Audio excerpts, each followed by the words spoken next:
Destigmatize Mental Health Podcast, Hope in the Valley series. I am here with Dr.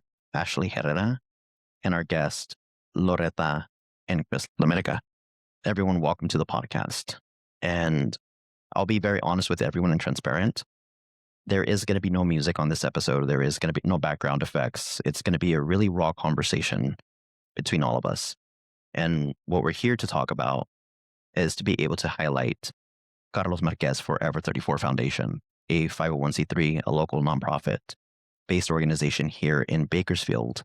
It just focuses on Carlos Marquez, who lost his life on March 3rd of 2025.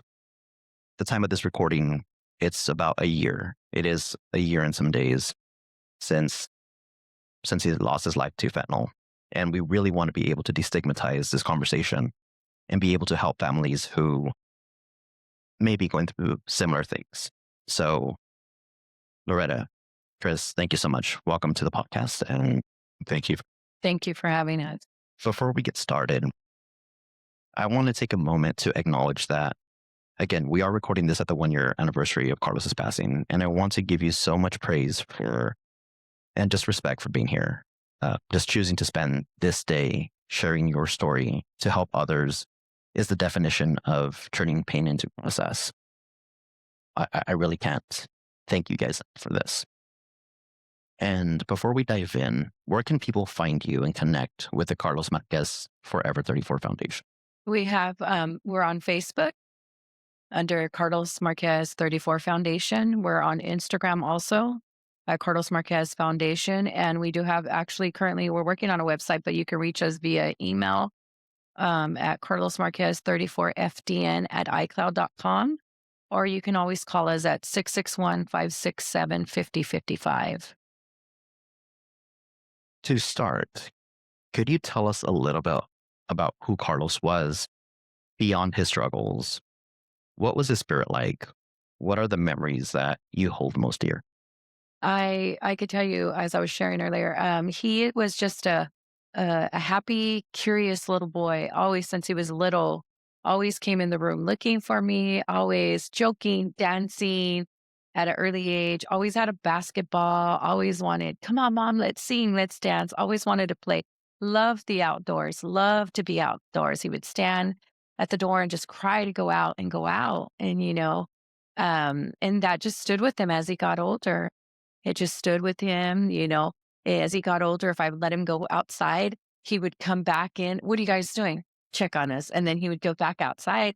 So he was always by me. And I just know that he was such a curious kid, but a good kid, a very good kid, just wanted to do something big in life. And he got that taken away from him. But, the memory I remember most is just him always coming in while I'm inside, just joking and laughing and helping me sing a song with him or rap a rhyme with him. And so that's kind of the memories I just remember and I hold dear to my heart because, he loved that. That was just him. He always brought light into the room. Why are you guys always so sad? Why do you guys always be happy? You woke up today. Let's go outside. That was it. Let's go outside, always, let's go play basketball. Let's go play basketball. And, he was always outside playing basketball. Still remember the first day he got his first car. Oh, yeah. And then when he got the Mercedes Benz, and it had like these fancy wheels and everything on it. And he was just so proud of that. And we were just so excited for him. He had saved up his money and purchased that all on his own. All on his own. All on his own. So that was hard worker. Yeah. Highlights of Carlos's life. Yes, I have a picture. I found it. We dug it out. My daughter told me, goes, Mom, don't you remember when brother first bought his car, when he passed? And she's like, look, the pictures. And I found a picture of him and I in front of his car. And I was like, oh my God, I remember. She's like, Mom, remember Mom? And I was like, yeah. He was just a happy kid. He was just really, but curious. He was the one I always had to be like, boy, ice calm boy, sit down. Boy, sit down. He was always the one that my older one, I would just look at him. Carlos would test me to the test. My daughter, she would just sit. She knew it. And they would tell him, sit down, because if you get in trouble, we're all going to get in trouble. Mom's going to. But your baby? No, he was my second. So I have my older son, Ronnie, and then I had Carlos. They're 18 months apart. Okay. And then I have Raylene, who's 28. Yes. And then I have we have a blended family. So Beautiful. yes. So, but he was a good boy. I keep saying that. Like I said earlier, I don't understand how we got here, but I want him to be remembered by how he lived his life and how he loved life, how he loved people. He loved his spirit of just belonging with others. His family. His family, he loved us. He loved his family. And that's why I know something took him from his family, because we were everything to him. Like that's where he found his who he was, his identity, in us. And not by how he died. And not how he died. That's why I do this. I want people to remember him for who he was, not how he died. I don't want them to remember that. I mean, I want to know he was a good kid, but he had struggles just like we all have in life, Right. And I think that's a really important point to highlight.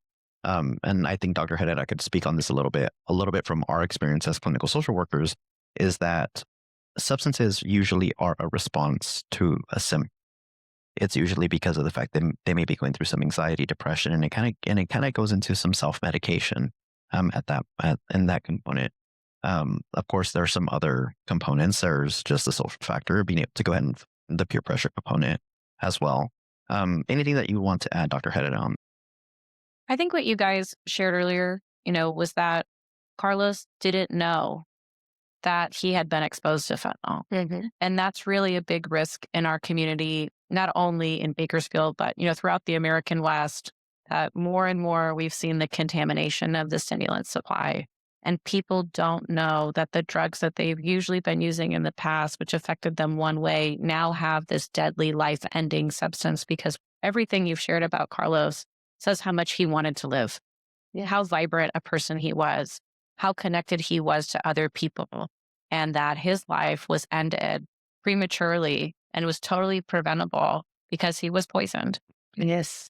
Right. And he is stolen from the world. Yes. And, your grief from that is unending, as it would be for any parent and family to lose part of their heart. Yes. Yes. And that's why I tell my husband all the time, if fentanyl wouldn't have been here, he would still be alive. And I wish the resources that we're trying to provide to our community were there. Because I know when I first found out, because on March 3rd is what they call his day. They don't have an exact date of death, which I find is hard to swallow.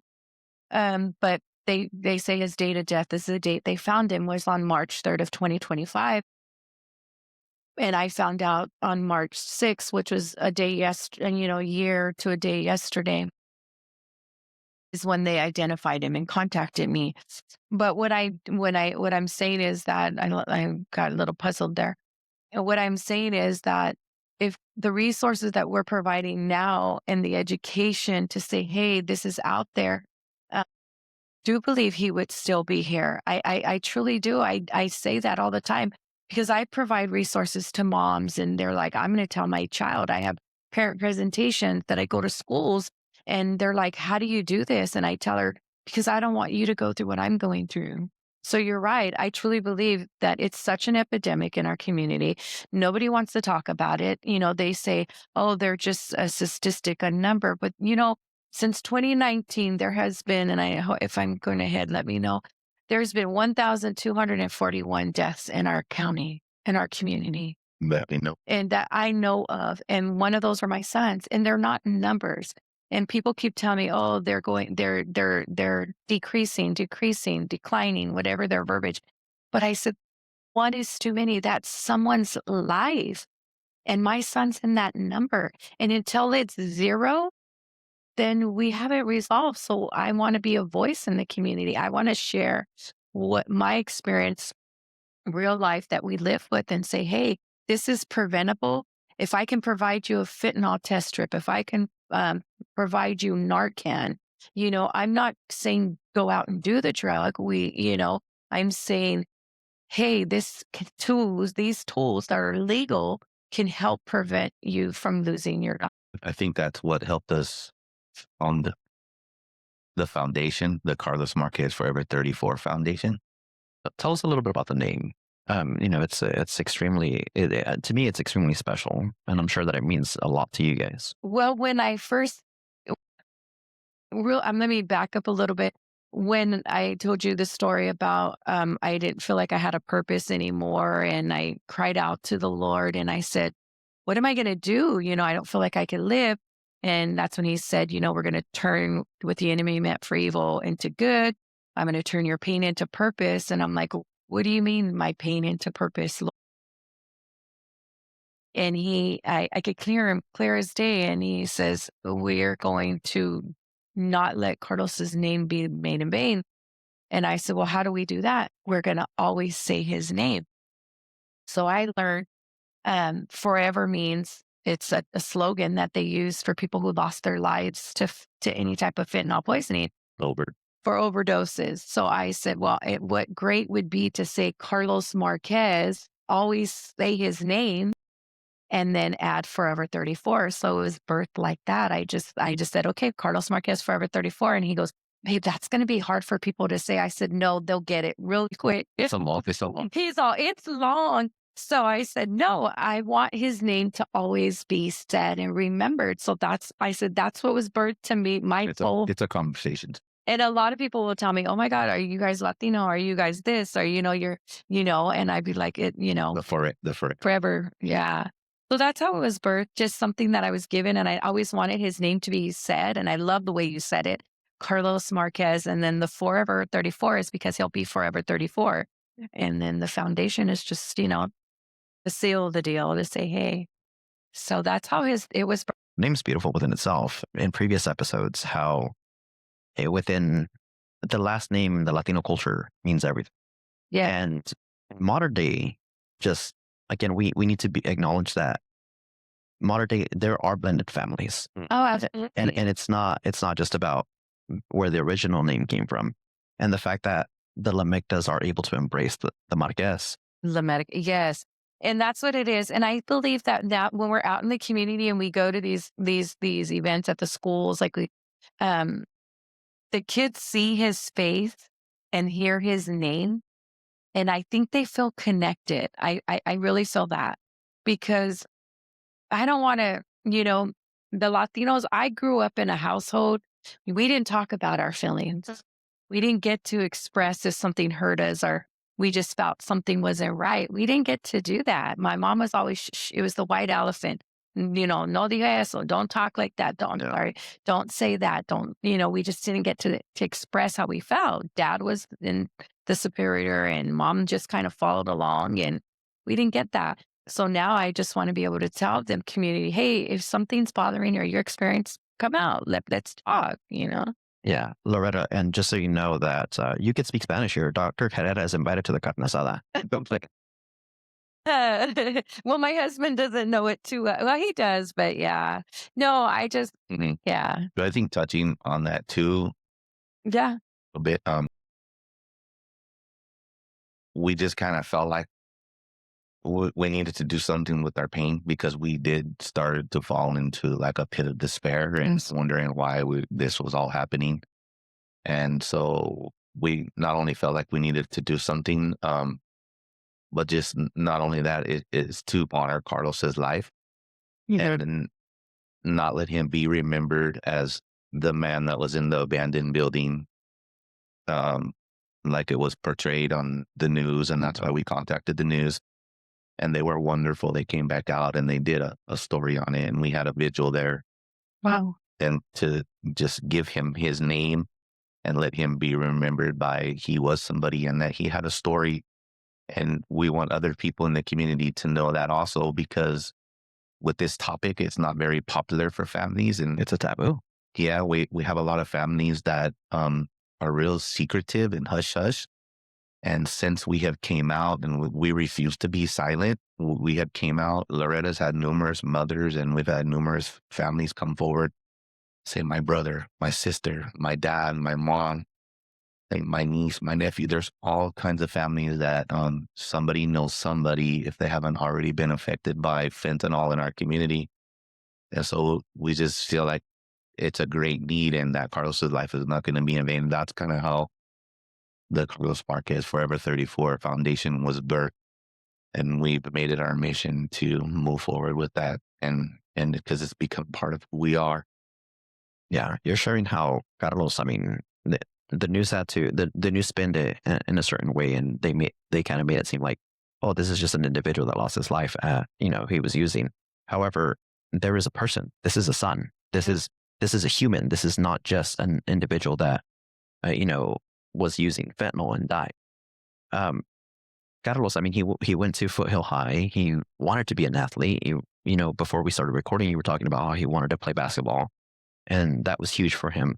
How do these memories of him on the field or in school help you keep his legacy alive today? I think I told my husband the other day how I keep his memory alive is going out and just sharing who he was, that he was a somebody and he had dreams and goals just like we all do. And so that's how I find some of my peace is when I go out and share who he was as a person. And that's kind of where I find it at. Because like you said earlier on the news, what really soothed my soul and it hurt me, and I don't know if I shared this with you guys, I heard it on the news. I had seen my son February 15th.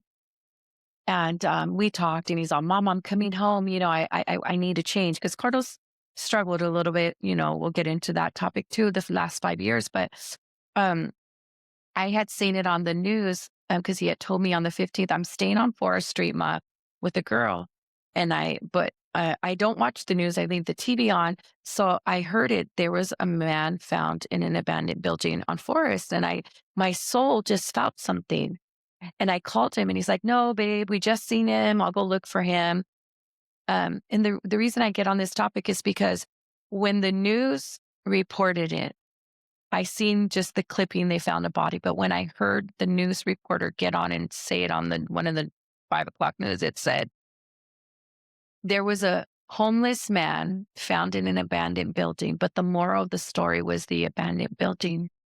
The vacant buildings that were owned by a specific individual.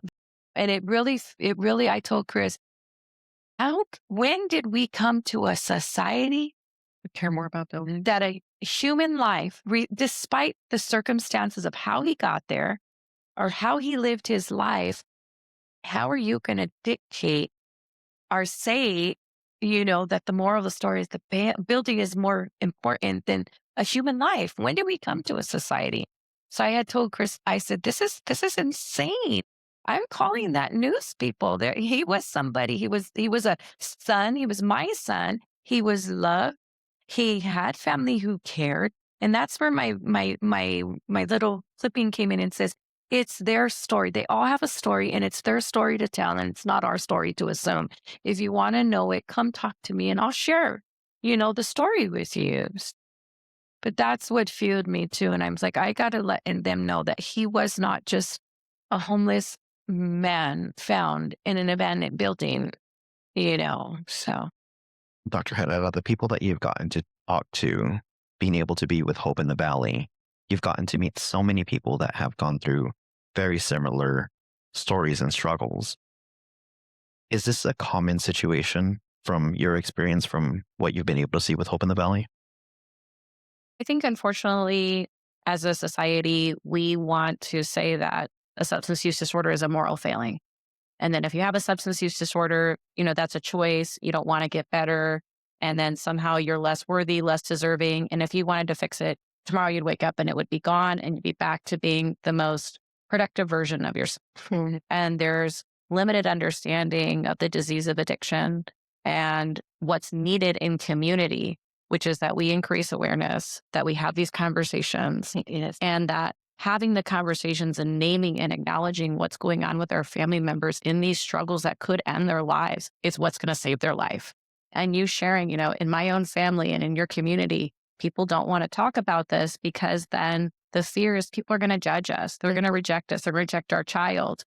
And because folks are trying so hard to protect people by holding this information within the family. As a consequence, they can't access the resources they need to save the lives of their family members and also to get the support that they need, because it does take a toll, not only on the individual with the substance use disorder, but their family members to watch them struggle.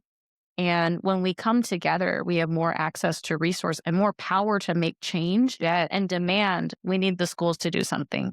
We need the counties to provide more services. We need better laws that actually support treatment, instead of pushing towards criminalization, because no one gets better No, in jail or prison. no. They just find out how to do things a little more sneakier, or we get exactly. With that being said, I'll chime in Yeah. a bit because that's where Carlos was at. He had been on probation, and we had spoken to his probation officer, and we had asked his probation officer, is any way possible we could get him into some kind of a treatment facility, because this is around the time when he started experimenting with the methamphetamine. Uh-huh. And I don't know if his hands were tied or if that went back onto the laws or the judges or who what level that falls on, but there was nothing ever done. And anytime Carlos didn't follow through with what he was supposed to with his probation, they would put him in jail for a few days and then he'd get right back out and kind of just resort back to the same things. And never got the help that he needed in that process, right?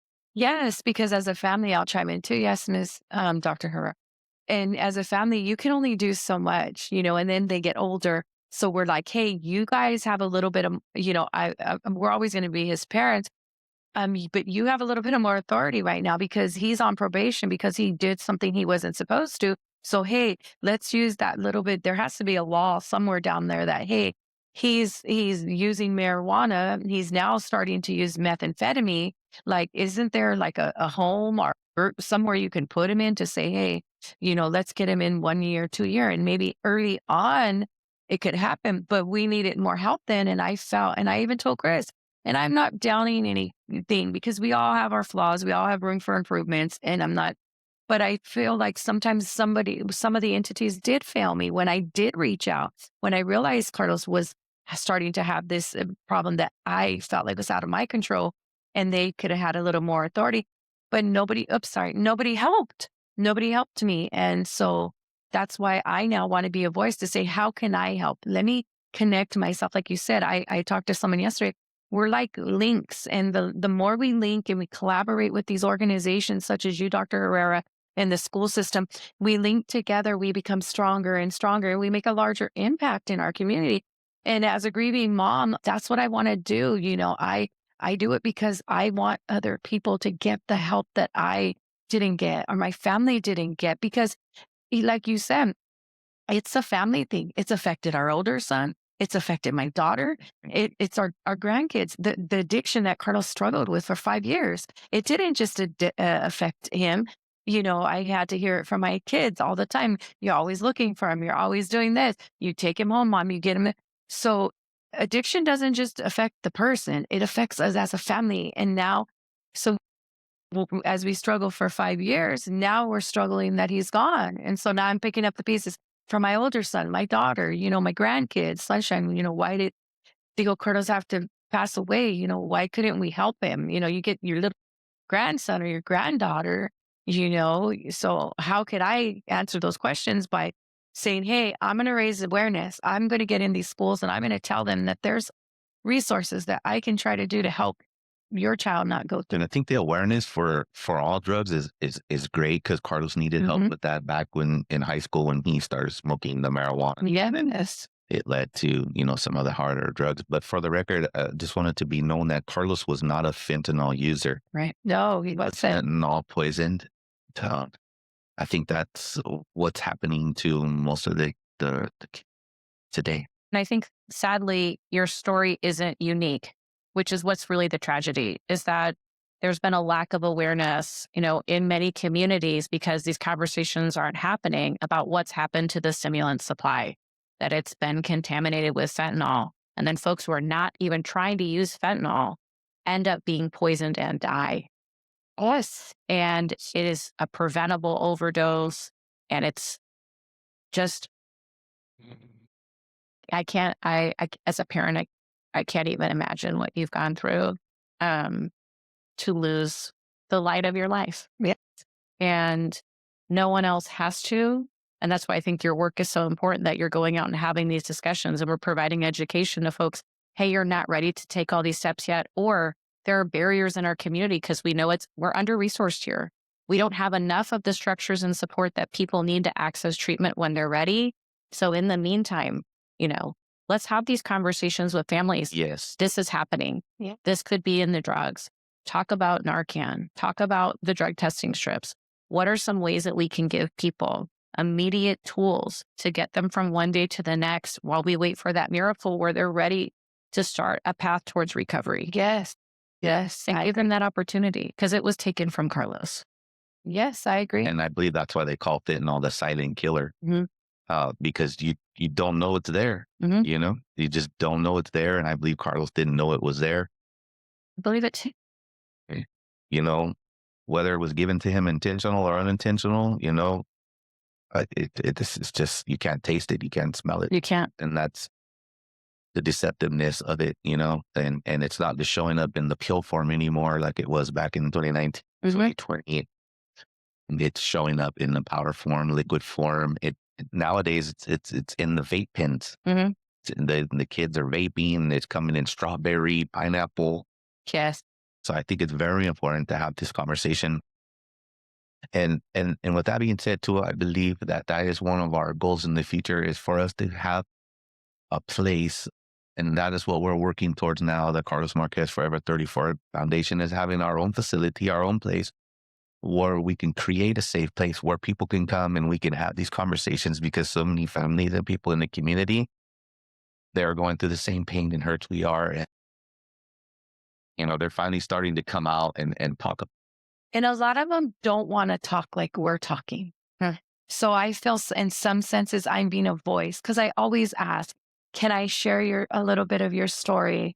Yes, please do. I never want to breach anybody's confidentiality. So many don't want to talk about it. Like I have, people will bring me memorial pictures. Can you put this on your memorial wall? Can you do this and some of them would be like, no, but I don't want him to be remembered like that. Or I don't want her to be remembered like that. That's not, and I'm saying it's not remembering them how they died. It's remembering who they were. That's not define who they were. So that's why I tell him, so many people don't want to have these conversations. I'm going to have them because I live it, and I don't want parents to go through this. No, I don't want anybody to go through this. It's horrible. Like I can be just driving down the street and I break down. I have to pull over and I don't drive that much anymore because I have those moments. It's only been a year and I'm jumped into doing this. I don't know how, but I know I have to do it. I know I get up and I do it. But you're right, Dr. Herrera, nobody wants to have these awkward, uncomfortable conversations. So I will be the voice for the community and say, hey, look, I'll raise the awareness. I'll educate, because knowledge is power. If we know better, we do better. I'll come out and I'll connect with whatever organizations that want to collaborate with our foundation. I'll come out. I'll bring the hope. I'll create a non-judgment, safe place where you guys want to come and talk, not being recorded, not being, feeling like you're going to be judged or looked down at. That's what I want to do to help you get through it. Because there's mamas, that don't want to talk about it. They want to talk to me about it because they want to know how I continue, how I could do what I'm doing in the midst of losing my son. And these are moms that already lost their kid 5 years, 6 years, but the days don't matter because it seems like yesterday. When you go into a room to look for your child, or, hey, no matter how old they get, where is he? You're looking for them. Yeah. And that's the reality as to why Destigmatize is partnering with Hope in the Valley and being able to have these these really real conversations, because the purpose of my podcast is to be able to destigmatize all of these taboos. And Hope in the Valley is jumping in and they've decided to commit to these conversations. And now that you guys are here, we're able to speak about the realities of fentanyl. Yeah. With that said, there are many people that still use the term overdose, but you use the term poison to describe what happened to Carlos. Can you speak to why that distinction is so important when we talk about fentanyl? The reason I say, I'll be honest first, I always thought overdose was overdose, no matter if you took a substance, any illicit substance that it was overdose. But I realized and I learned that overdose is when you're taking something more than what it's prescribed to you. And then your body doesn't take it and you overdose. But with fentanyl, with fentanyl, with poisoning, it's taking a substance that you think is like a methamphetamine. Taking Carlos, for instance, when he thought he was taking methamphetamine, but it was laced with an unknown substance, which was fentanyl. So therefore, it's called poisoning. So it's the small amount. Yeah. So there's a difference. The overdose is you know what you're taking and you're just consuming more than what you're supposed to. Poisoning, you think you're taking methamphetamine, but that's not what it was. It was contaminated, laced, however you want to verbalize it. I say laced with an unknowing substance. You took a substance that was unknowingly laced with fentanyl. So that's, in my mind, that's how I had to that's how I distinguish the difference. Right. I mean, whether I'm not a medical profession, I think That's very accurate, right? Exactly like you guys are saying. You thought that you were consuming one thing, and in fact, there was something else in it, and it is poisonous. It will kill you. And so I think that understanding is really important for folks when they're thinking about what's happening, when they're thinking about the risk, when they're thinking about what we need to do as community to come together to increase awareness, to increase access to overdose prevention tools. And so critically, that's what we've seen across the country, driving up the numbers of preventable overdose deaths, is that folks were poisoned with fentanyl. And we have to have those conversations. I was wondering, because you're sharing a lot about other parents coming to you in their grief and trying to figure out, how do I move forward in a life where my child is no longer here with me, in body, but while they may still be with me in spirit. Well, what are the messages that you're sharing with parents earlier on, right? When it's that they're young people like Carlos, where they're just starting to use something like marijuana or other drugs, when they're so vulnerable to how their life could go in so many directions. What kind of messages do you share with parents, for adolescents, at this period of really high risk? So I always tell, because we do parent presentations at the schools, and I tell the parents, be observant, open communication. Don't, I always say, have that honest, open communication, and be able to let them know you care, but keep aware of the signs. Is there any different signs? Are they being a little secretive? Are they just kind of withdrawing from you? And be able to know that and talk to them and just tell them, hey, have you heard about what's going on out there? So I always tell them, just be aware of the surroundings, the environment, open communication. I had that with him, but like I said, his was more into adulthood. So, but like you said, younger, I always tell the mothers that, well, what can I know if my child's doing?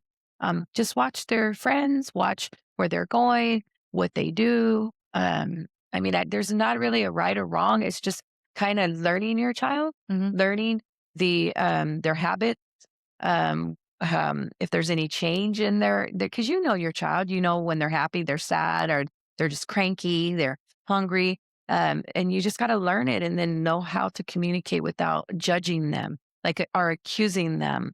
And so that's what I tell the moms. She's like, how would I know if my child? I said, first, do you know what fentanyl is? I always share, does anybody know what fentanyl? No, we don't. And I explained to them, have you had a conversation with your children? Do they know what it is? I think awareness alone, it just speaks volumes, because people, I read an article that 50% of the youth don't really know what fentanyl is. And so I think just telling people about raising the awareness about what fentanyl is and the dangers of it, I think it makes people think twice next time their buddies or somebody might offer them a pill or something, they don't know what it is. And so that alone just helps a lot. Yeah. But to the families that have lost loved ones to it already, we do a lot of listening, we do a lot of sharing, do a lot of encouraging, and trying to just figure it out all together. That's kind of where we're at today, right? We don't claim to know it all. We're learning as we go, and we get a lot of our information nationally. It's hard to get a lot of the information locally here in Kern County. We get some of it from the Kern County coroner's office, but a lot of our information, it comes from the CDC or the DEA. Mhm. That's where we get a lot of our facts, but a lot of that is nationally. But, we do have some of the numbers, going back to the overdose but topic as opposed to poisoning. And I did some research for 2024. We don't have the full numbers for 2025 yet. Obviously, there's still a count, but it was over 79,000 people overdose in 2024. And it said that 74% of that was fentanyl related. So if you take that, that's a high number as 48,000, 50,000 people. You break that down into a 12-month period. This is just my mind. And that's over 6,000 people a month. And then you break that into a 30-day period and a monthly period, it's over 200 people a day.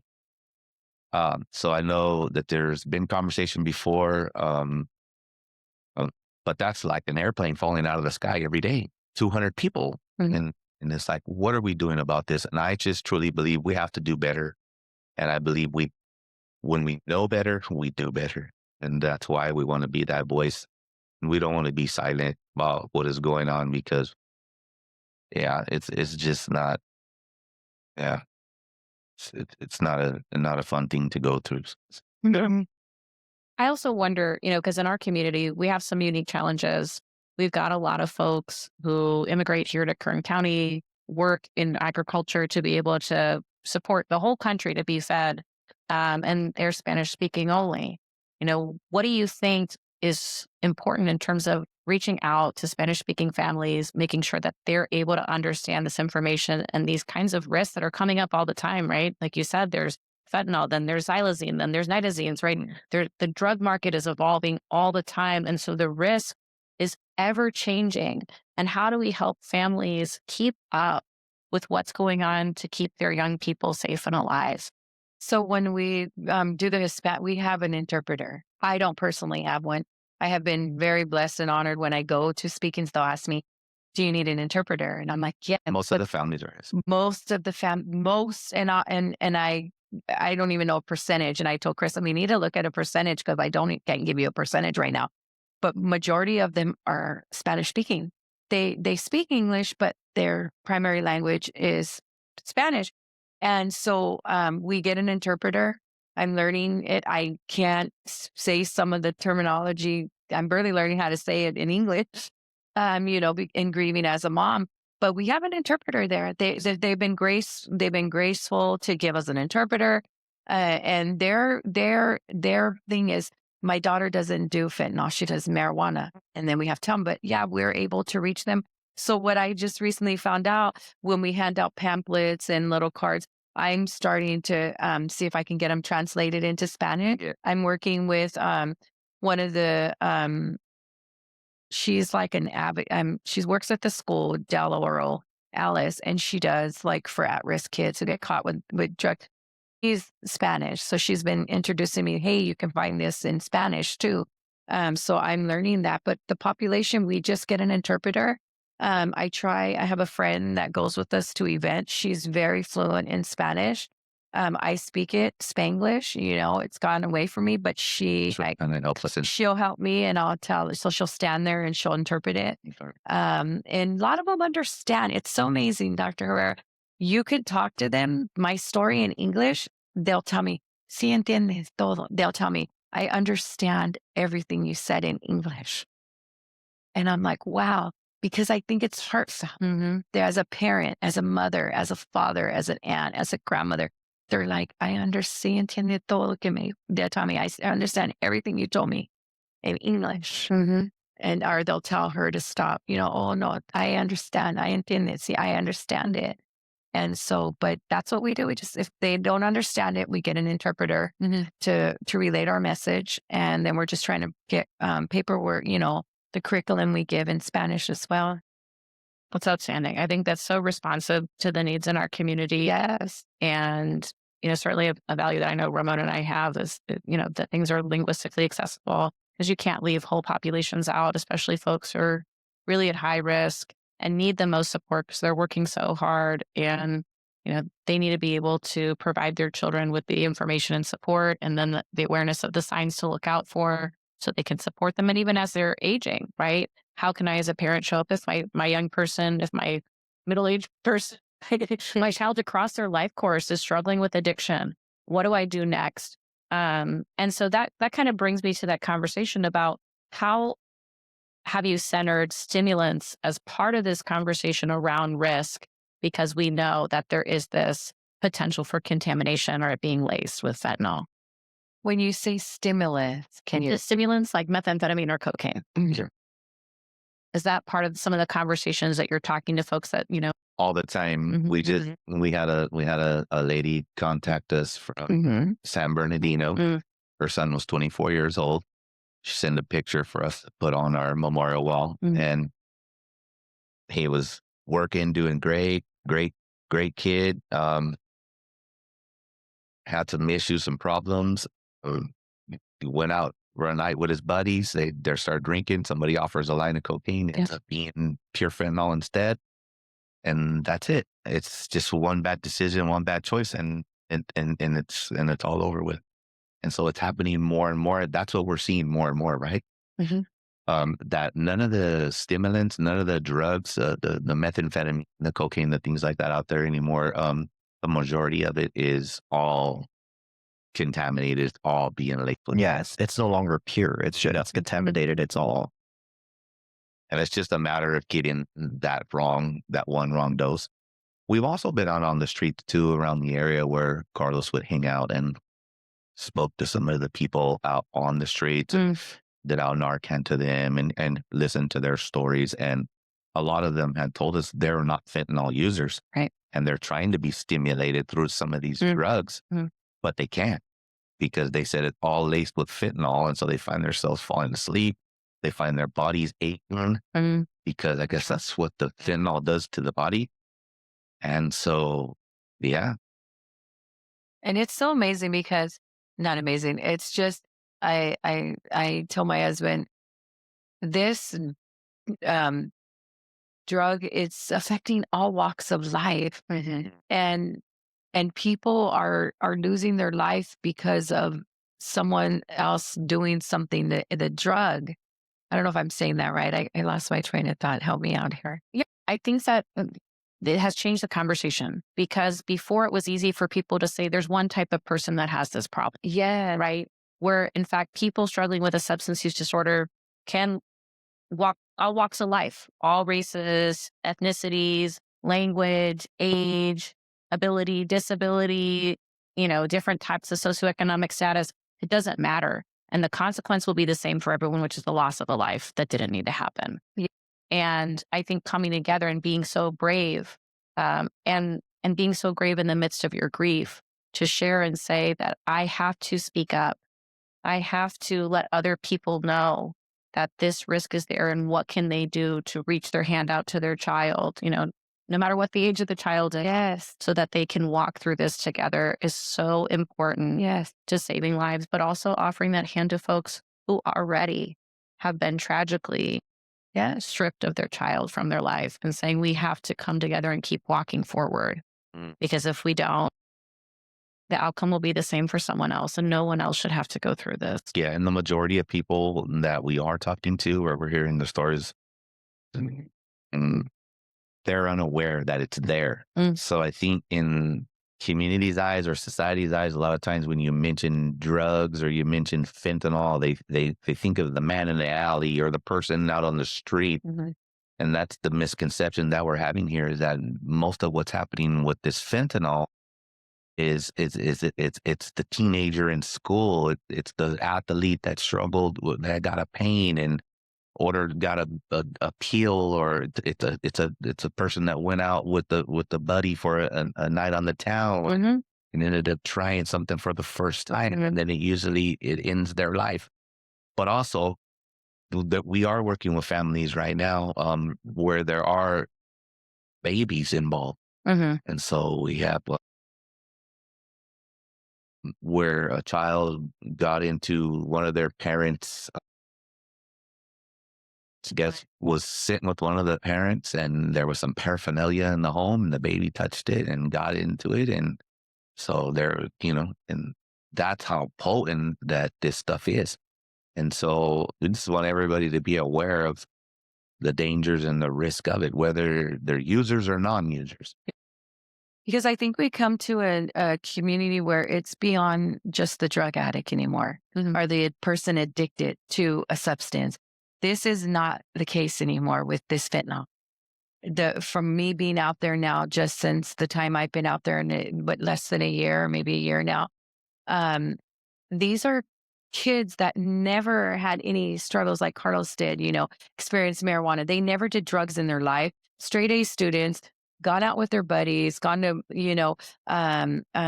bachelor parties, or just gone out on a night on the town with some girlfriends to try to just, regroup. And, it was a social, The young girl that was given well, I meet so many people and I have to write them down. But so before I get to that story, it's not just the addict or the person that's struggling with abuse anymore. It's affecting, just like I said, all walks of life. I met a mother the other day. She lives out of state, and she said, I don't know her story details because we just kind of text really quick. And I told her we'll sit down and talk. And she said, my daughter was 14 years old. She took what she thought was a Tylenol, and it was laced with it. Her girlfriend, they can be all the counterfeit pills, are real risk as well. And I think what you raise is really important. And again, goes back to what Ramon's doing, is it's destigmatizing this substance, because it could affect anyone, if they get a counterfeit pill, if they thought they were using one substance and in fact it's contaminated or poison. But in the process of that, we have to change what we're talking about. No one's just a drug addict. No, these are all people's children, right? And no one's life is worth more than another. And we have to come together in community to say, what can we do to prevent overdose? Yeah. And if that's difficult conversations, if that's overdose prevention tools like Narcan, naloxone, and drug testing strips, right? That's what we have to do. And then if that's also, we need to improve treatment in our community. I can't tell you how many people will say, they're struggling with a stimulant use disorder, primarily methamphetamine. What can I do? I'm so tired. I feel so sick. I want my life back. And we're trying to encourage folks to access, the tools that are available here. Like now there's the Recovery Incentives Program, which is contingency management, so that folks get paid to produce negative urine samples, right? That reinforces. vaguely heard about that. I'm like, but that's a good standard of treatment. There's a lot of science behind it, how it helps to rewire the brain through operant conditioning. And then how do we help people know that that's available and to access that resource so that we can get them the best treatment for a stimulant use disorder? Because now, sadly, not only is it, like you said, I thought it had affected his heart and that he'd had a heart attack. We know, it's so toxic to the body and to the heart. And then in time, it could prematurely end someone's life. But now with the contamination, people are dying suddenly because they're being poisoned. So the risk is so high to stop as soon as possible. So how do we help them to have these conversations around contingency management? Things like, are there different avenues with medication for addiction treatment, like a Vivitrol shot that could help someone decrease their cravings and their use of methamphetamine, right? And how do we connect people to who they need to talk to so they can take these steps, right? When there is so much stigma around saying, hey, I'm having a problem. For sure. And I think so many of them, like I've had the conversation my husband mentioned earlier, we have gone out in the community, like where Carlos was at, where he would always go when he was and they would say, nobody listens to us. He would even tell me, Mom, I don't know why he would, he would say, Mom, I tried to go ask, if they could help me get a place so I can do better. Cause he always wanted that independence, coming home. And he said, nobody would listen to me, Mom. Nobody would listen to what I want. If I need help, if I say, get out of here, they're just another addict. But you're right, Dr. Herrera, how could we connect that? Like, how do we, that's why I told my husband, I want to get a place and create a place where they can come in and just sit there and let me listen to them. And my motto is, how can I help you? Tell me what you think you need to get the help you need. We're trying to work on that prevention side. Yeah, because we're always trying to tell them what to do. And that's what I did with Carlos for a lot of years. And I'm speaking from experience, what I thought he should do. You need to do this, boy. You need to do this. You need to do this. And I turned it towards the end and I asked him, what is the help that, and I think I beat myself up, and maybe I was too late. Maybe I should have started that early. How can I help you? How can I help you? Instead of telling him what he needed to do. So I think if people want help, but they don't know. Yeah, if we approach them, I believe I'm not saying it's going to work, but I believe, how can I help you? What is the help that you think you need that's going to get the help to get you off of what you're on? So, and I think if we change that, that may be something, because we're so quick to say, you need to do this, you need to do this. Oh, yes. It couldn't be more right. Exactly. And I appreciate that through your lived experience, you've done that, right? Which Yes. is something we work so hard in our Masters of Social Work program to teach our students, is that you have to be person-centered and start with where your client's at. Yeah. And that's asking questions about exactly like you're saying, what are your hopes Yeah. for working together? What would you want to get out of our time together? What are you seeking to improve? What of these feel the most important? What could we start working on together? What pieces are you ready to do? Right? So that we're not getting out ahead of the people we're trying to help, whether that's a family member or a client, but really centering it in, what are they able to do? What are they ready to do? And how can we walk with them on that journey?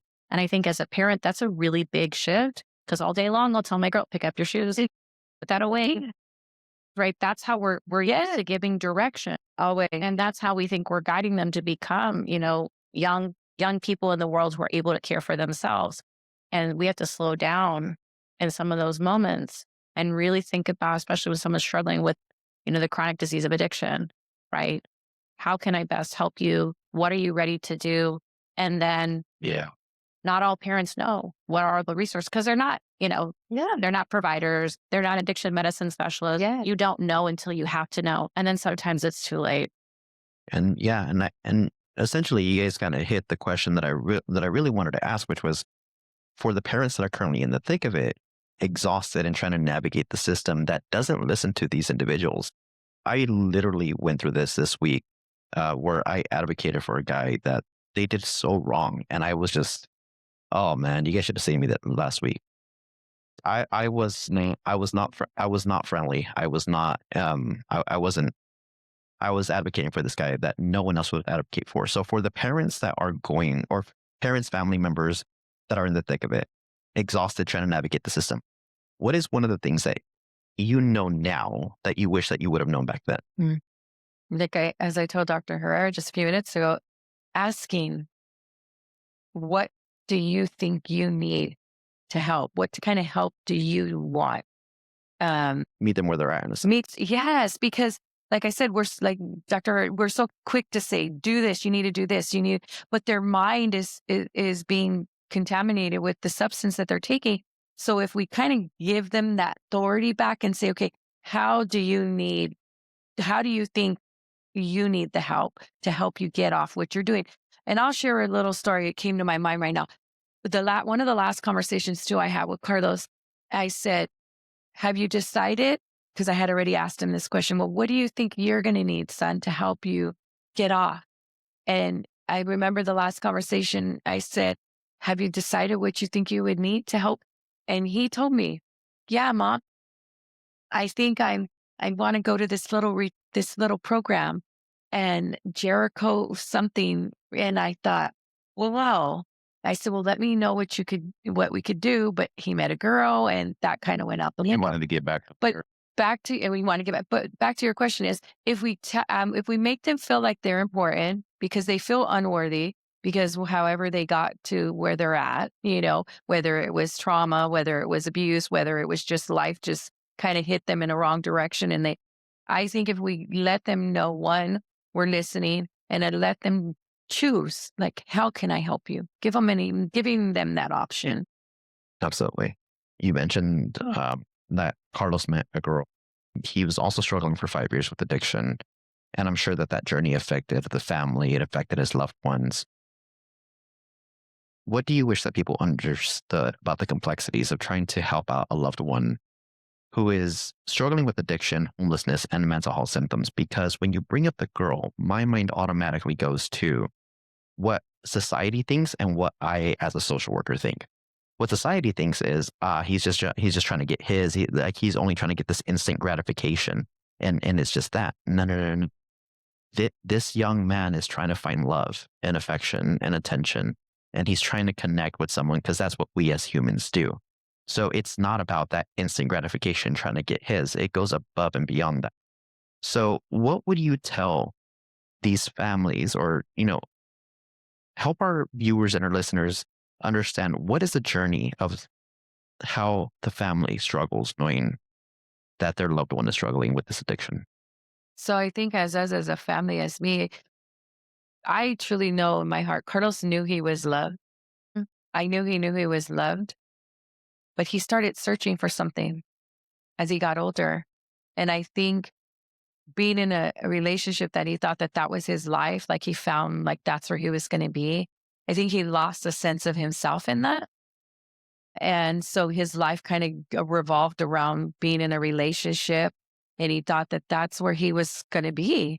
So he lost I think he just lost himself in there. And me as a mom, I couldn't get it back. And by the time it got so far, it was so far. It would never, I don't think anything's ever too far gone to help, but I think I caught it at a time. So I would say, just the reassurance being, there. And what was it? I know we were in this struggle 5 years. for a while, the last parts of Carlos' life, and he was in a relationship and slowly started to decline. And he lost it. I think they separated. He lost his car. He lost his phone. Just slowly started to lose things. People didn't want, him around because they didn't want us around, but all the family would try to help him in and out. They would bring him home, and then he would go back out and bring him out. And when we say go back out, that was usually he did drugs out on the street. Right. And so when he used, he went out. And so that was kind of our battle. And I know so many other families are dealing with that. And I say never give up. I struggle, and I'll be honest, I struggle with should I brought him home when he was on his drugs. Well, we did bring him. But we did bring him home a lot. But he would leave. He would leave. So I would say just let him know they're loved. I mean, there's not even there's no wrong or right how to do it. Try to get people the help they need. Try to get them the help they need. I beat myself up all the time, Ramon, and I'm kind of going just off of my experience. What could I have done more? If I would have, if I would have looked for him every day, it would have helped them. Well, let's ask the conversation. Could you have done anything different? Could I have done anything different? I don't. Might have been able to, like that, not necessarily to change the outcome. Exactly. I could have brought him back home, and he went out the next day, and then this is the day that he used the contaminated supply, and it was the same. Yeah. So I could have taken him off the street. Sorry, honey, a month after he did this, but yet he could have went out like Dr. Hurt, and he could have took the thing. So could we do more? We've always could do more. We could have gone and seen him more, picked him up more, all that. But he had a mind of his own, and he would just get up. Like I said on the news, I think I told them, I would go into places that average moms wouldn't even go in, because people would call me and tell me, hey, he's stuck in here. Hey, he got beat up. Hey, this. And I did that, Ramon, for almost 4 years, babe, if not longer. And then I kind of gradually backed up, because as a parent, you're like, okay, he's old enough. But then I always would, it never leaves you. It never leaves you. So yeah, you can always do more. You just keep loving them, giving them that hope. I mean, I always seen hope in his eyes. I always seen the struggle. And I know at the end he was ashamed when he got really bad. Yeah. I think you can always do something. One thing, I'm answering it correctly. to what you're saying is that, and to hopefully encourage somebody listening to this that might be going through the same thing, is not only, like Loretta mentioned, keeping the hope, but don't ever give up. Don't ever give up. And Yeah. because it gets tough, it gets hard. Nobody wants, going through addiction or somebody that is in addiction and chasing them around and trying to get them help and sober. And then it affects the rest of the family and it changes the whole dynamic of the family. But don't give up because I believe that there's still help and hope available for people. And that's one thing that I want, everybody to know is that we never gave up on Carlos. February 15th was the last time we seen him. And as a family, Loretta and I were the last people to be with him. And we stood out on the street talking to him until about 10 o'clock at night and trying to encourage him to get the help he needed and to, come home and get back to work. Fortunately, that day never came. So, And that's the best thing that you could say, man, because as a social worker, man, like I hear so many of these stories and I just have to I have to be there and I can't show these emotions that I get to show on this podcast. And a lot of the stories that I hear is that the family isn't there and that they don't show up for them. And it's the hardest thing to go ahead and just sit there and be okay with. And the fact that you guys never gave up, that you guys were always had an open door policy for him. It's I just thank you guys for loving your son. Thank you. And thank you. We always, he knew if he ever needed us, he could come. He could always listen. He's called us. And, we Forget our phone. Yeah, we never forgot our phone numbers. And, I never blocked. My kids used to tell me, Mom, you need to block all these unknown callers. And I'm like, no. And they'd be like, why, Mom? Because I don't know whenever he's going to sue me. Could be Carlos. It could be him. And they're like, Mom, you get all these unknown and you answer every call. And I did. And every time that number would come up, to this day, I'm like, and I'm like, okay, he's not here. It's not him, But it doesn't take away from me even for a second that it might be Carlos. I'm assuming. Never. We don't fully understand why this all kind of happened to us. And a lot of how the foundation is moving forward has gone really fast. Mm-hmm. So we're just taking it as it comes. But I think what's so powerful is your love for Carlos, right? In life and after he left us. And I think kind of that my follow-up with Ramon's question is also so many parents don't know what to do, right? They're not trained to treat addiction. They don't know how to help. They know how to love. And you all were so committed to your love, even though it was painful to love him in his struggles, right? You're going into places and you're guided in and you're fortified by your love for him to do anything it takes to try to be there for him. And I think there's so much pressure on parents to try to solve, right? Something that is a disease, right? And most parents aren't doctors. And also that requires a lot of resources that aren't there. And so my second follow-up question is, what would you have wanted to be in place in terms of structures and systems so that Carlos could have actually gotten what he needed? Well, that's what I mentioned earlier. Carlos was he had his time on probation, and we had mentioned to this probation officer that we really felt like the help that he needed was a treatment program. Right. He needed to detox. He needed to get sober. He needed to have some counseling And rehabilitation. He needed some of that. And I believe that that's what's still important today. And I just believe we have to do better because I honestly believe Carlos was failed. He was failed in that aspect. And I've been told before, well, these are the consequences to the choices. And, people have said some mean things. Yeah. That we've heard. Yeah. A lot of the stuff that is told, especially with individuals that are burned out, is that these are natural consequences. Yes. Natural consequences. Yes. I got that. Someone told me that. I told him the other day, I said, because everything's coming back, you hear so much. And I said, I literally heard someone say, well, and I know I heard it. Those are the consequences for the life he lived. I wanted to come out. Oh, you don't even know. They were telling and they were telling their children. And I'm like, wait a minute. Do that, you're going to be like that. And that's not the case. Like, that's ignorance. Sorry. I'm sorry to say it's totally ignorance. It's not being educated. It's not understanding. But, and Doctor, to your question too, like Chris answered, is providing them a place where they could come where they don't feel judged. Because there's so many people out there struggling, and to be able to come. But like Chris said, I do always say the system failed. They say, oh, as a parent, if you raise them different, but you know what? You can raise your kid to the T, don't do this. And because I have a friend that just called me the other day, hey, can you help me with my son? She moved out of state and she sent him off to college. He, I don't want to go, but he had every opportunity that life can give to him. As a Hispanic family, we struggled a little bit, but, we did the best we can.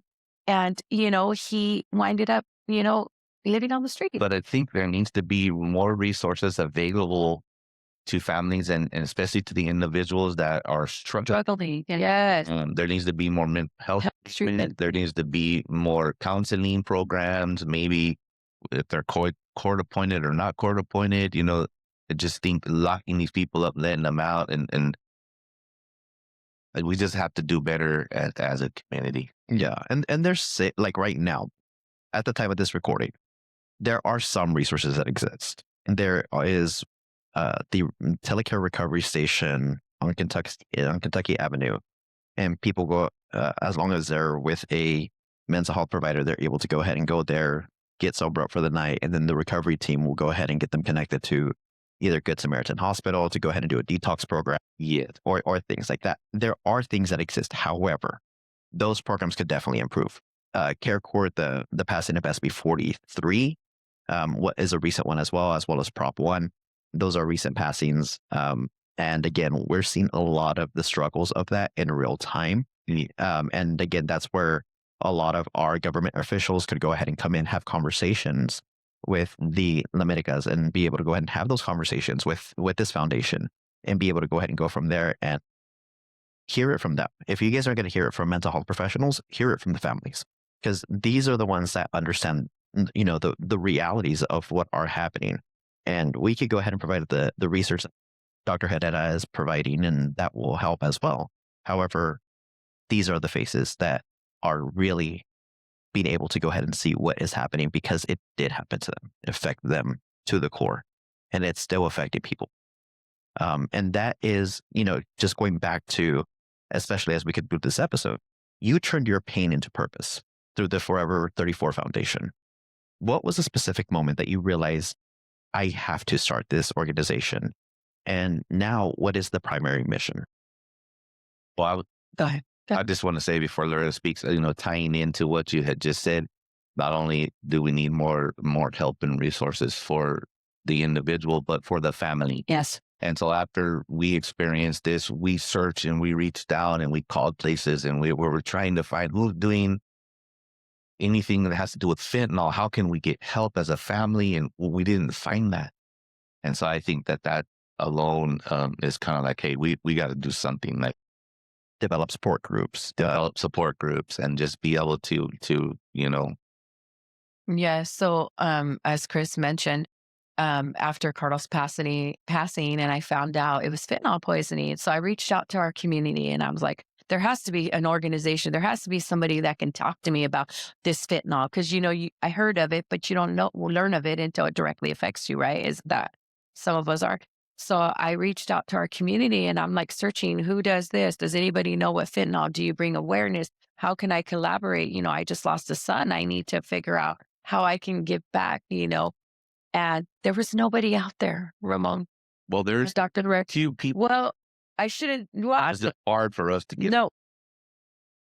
How I feel. There was nobody out there. I'm sorry that I found. I called so many entities, and there was nobody out there. And I'm not downing anybody for what I was looking for. Yeah. That's what I'm saying. I don't want to put anybody down for what they do, for what I felt like the awareness of the fentanyl, the education, the connecting, collaborating to say, hey, help me understand why my son died. And so I couldn't find anything. So I told my husband, I said, we have to educate ourselves on this. what is this fentanyl? What is it doing? I found out that it was the number one leading cause of death from ages 18 to 45. And that's just what statistically someone put to the CDC or the DEA, right? So I'm like, wait a minute. Wait, the number one leading cause? I thought heart disease was the number one leading cause. Like Still is. overall, but but my mind's going there, and I know it's still, the age. So I'm thinking this is crazy. Then I found out in our community, since 2019, we had 1,241 deaths to when Carlos passed. I'm like, and he's one of those numbers. What are we doing? So then the news kept saying, oh, the fentanyl crisis, but it's declining. So, and everybody was just like brushing it under the wood. I think 297 deaths are too many deaths. So I told my husband. And I know too that like Jadmeet Baines, she went and secured some funding and brought it to Kern County, and they got it. I think it was, I don't know, $8-point-something million. And then that money was distributed. If I'm correct, it was distributed in 28 as the ending of 24. And it was distributed to different entities, some medical, some police, and I don't want to take away from what they're doing, because I think that they have been, doing drug bust and doing different things that people have been doing.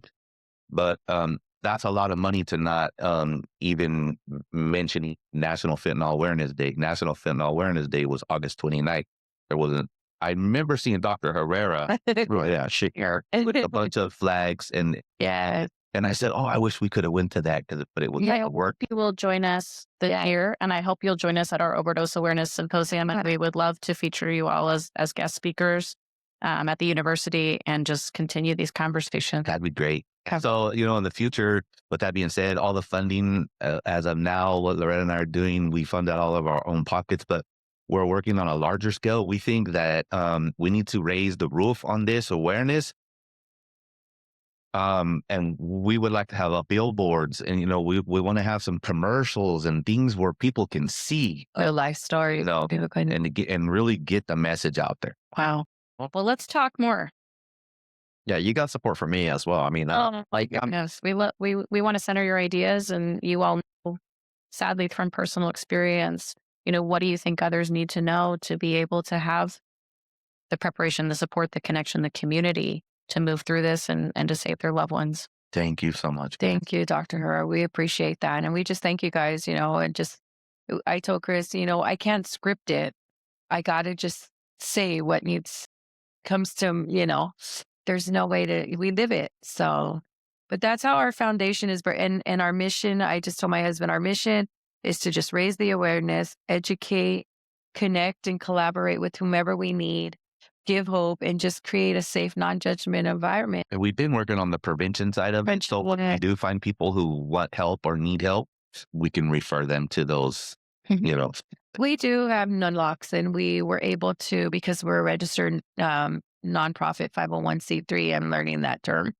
So if I say it backwards, I'm learning, Went straight to the distributor. So they told me, why are you going through any other organization? Well, I said, well, this is all new to me.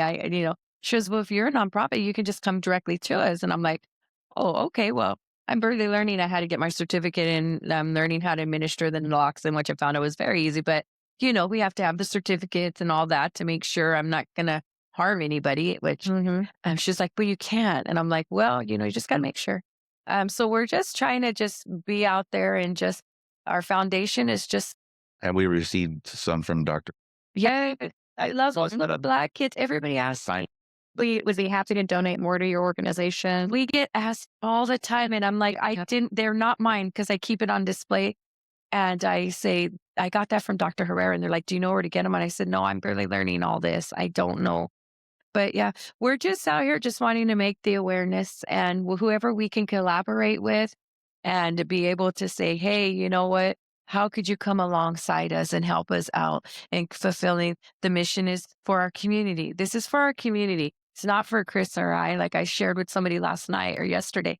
If it was about me, I said, I wouldn't even, but it's not for me, or it's for me, it'd be different. It's an honor of our. It's an honor to honor his life. It's his legacy. It's his legacy. And if it just helps one person, then it's all worth it. And the work we're doing is just to continue his life.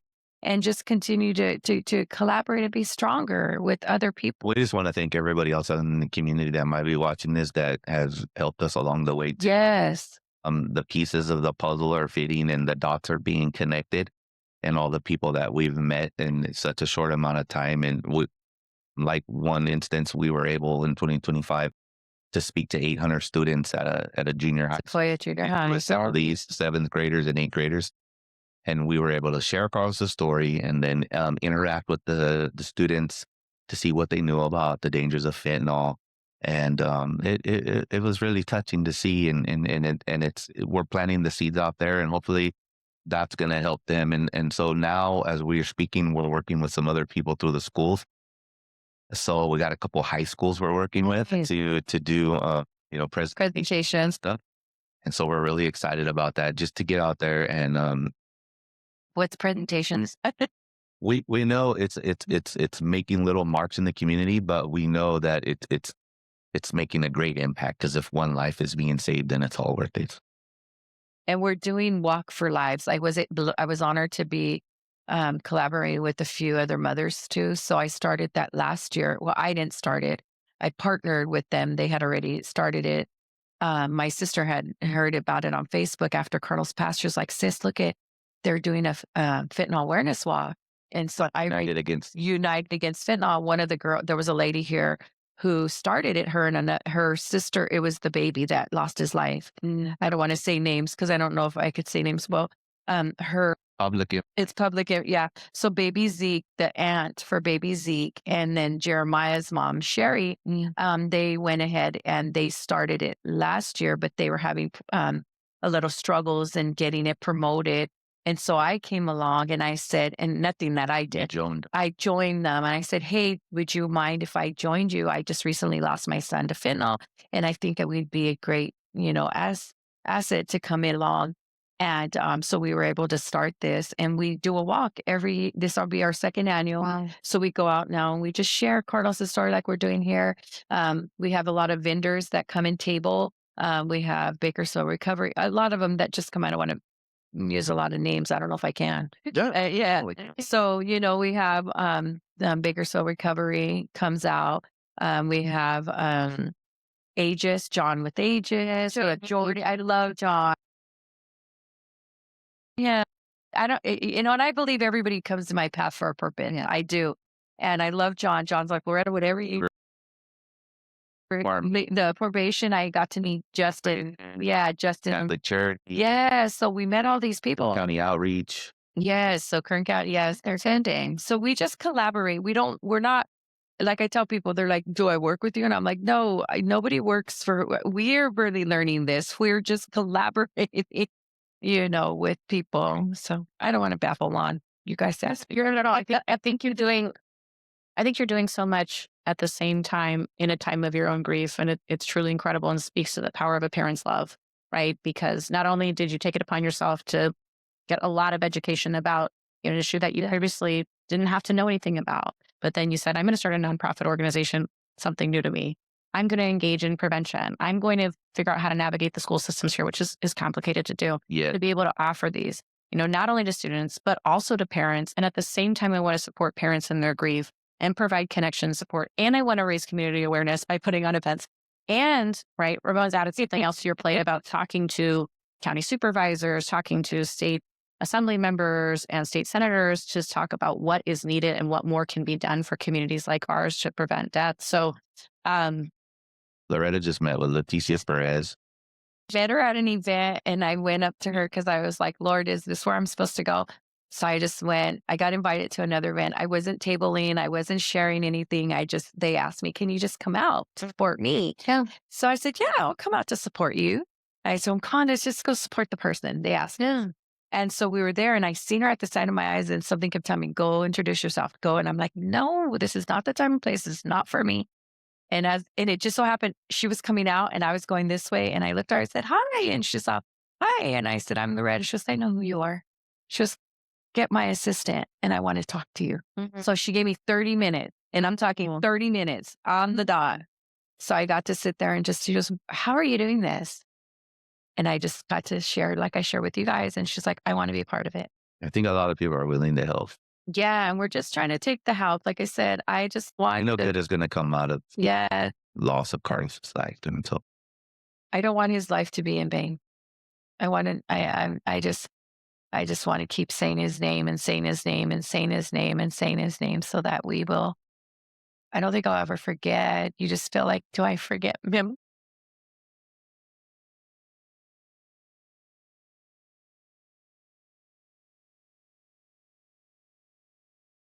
Do I remember what he smells like? Do I remember that? When I go out, it helps.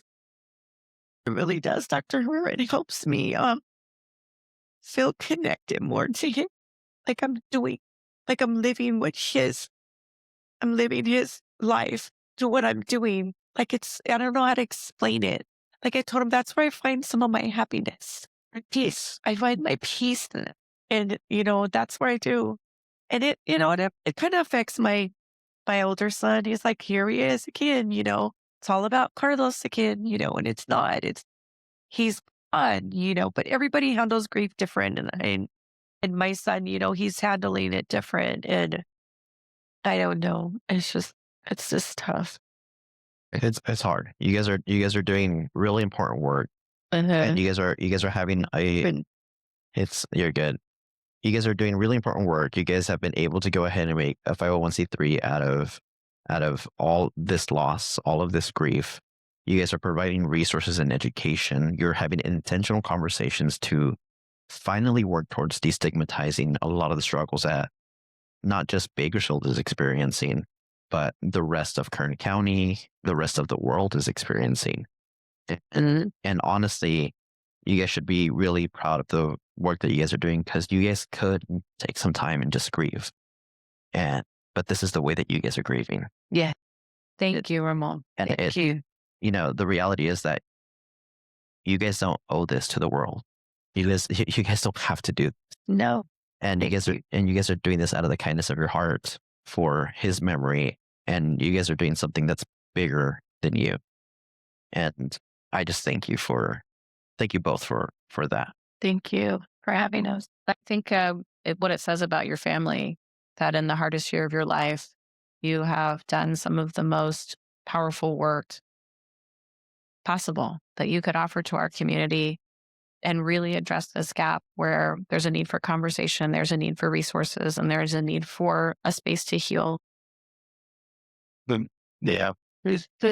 As we wrap up, there is one key message or piece of advice that you'd want our listeners to take away about destigmatizing mental health and being able to go ahead and have a better understanding of the Carlos Marquez Forever 34 Foundation, what would that be? I just would like people to know that no matter what struggles people are going through, with drugs and alcohol and what's happening out there with mental health, that their lives matter and they have a story and it's their story to tell. And would just want the community to know that they are important people also. And I don't think we need to forget about them or leave them out. But I honestly believe it starts with me. And I try to say, how can I do better? And I just believe we have to do better, not only individually, but corporately together as a community, and figure out how, we can come alongside and continue to help the people struggling out there. I want people to know there's hope and there is help available. And I'm just praying in the future that there'll be more resources and things available to those that need it. Yes, I agree. I always say their lives matter, and it's their story to tell and not ours to assume. And never forget that. Just because you see the person out there doesn't mean they're nobodies, and that it's our responsibility just to reach out and say, hey, how could I help you? And not say, oh, look at, that's the choice they made. Yeah, it might initially be, but really it's it's their story to tell, not ours to assume. And it's our responsibility as a community to say, how can I help you? And I just want people to know that our foundation is here to help whatever we can. We want to give you that hope. We want to give you that safe space No judgment. Just come in just as you are, as raw, and have a conversation. You want to cry, laugh, whatever. So we're here for because we care. We want to give you that hope. Dr. Herrera, any key messages, myths that you could think of, anything that I probably didn't ask that I didn't get to that you would want to go ahead and add as we conclude?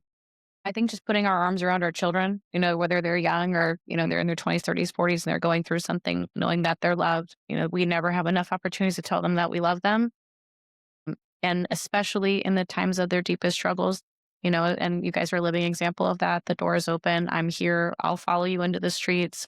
That love is so apparent because we just never have enough chances, and we never know when that last moment's going to be. And being in relationship and communicating our love for them is the most important thing that we can do. We can't control all the outcomes of their decisions. We can't control the systems that are broken or are trying to catch up. We're trying to build more infrastructure in this community for treatment resources. It's just not fast enough for how people are struggling. But, that our love is real and present and made known. And holding on to that is, I think, so important for families. Yeah. The most we can offer. Absolutely. Yes. Thank you, guys. I think my final piece would be that the same way that you see my makeshift podcast here, there are a lot of organizations that I guess you could say are makeshift as well, but they do it with a lot of passion and love for what they do and why they do it. And that says a lot for you guys as well. What Hope in the Valley does, what my podcast does, what your organization does, and what so many other organizations have. And the reality is that there are resources, but we're figuring it out because it's a really quickly changing just topic. And substances, this isn't what, this isn't your stuff that you would take in the 90s. This isn't the stuff that you would take in the 70s. No. It's different. It's a different beast now. And we're trying to evolve with what's evolving. And we're trying to make shift just conversations, but they're impactful and they're important. And I would just continue to not give up. And the fact that you guys are doing what you're doing, it just speaks volumes of who you are. Don't stop this conversation. Thank you. Thank you for having us on your podcast. And We won't. I'll keep saying it till maybe we can. my turn to go. Yes. Yeah. Whenever you want us, we'll come and just share from our hearts. It just comes. It's like, oh, we can't script it. We live it. Because everybody tells me, write it down. And I'm like, started doing that. I'm like, wait a minute. Not here. It's not- authentic. It comes out of your heart and it pours out. And it's so clear your love for him and who he was. And when you share the stories of his life, it is clear what a vibrant and loved person this was. And how can we all come together, like Ramon's saying, whether it's, small nonprofits, large, or just people, parents in the community, so that we can lift his message, which is he loved life, and what can we do to make sure everyone else gets to keep living another day? Absolutely. Yes, thanks. Absolutely. And elected officials, I'm talking to you, speak to families like the LaMedicas.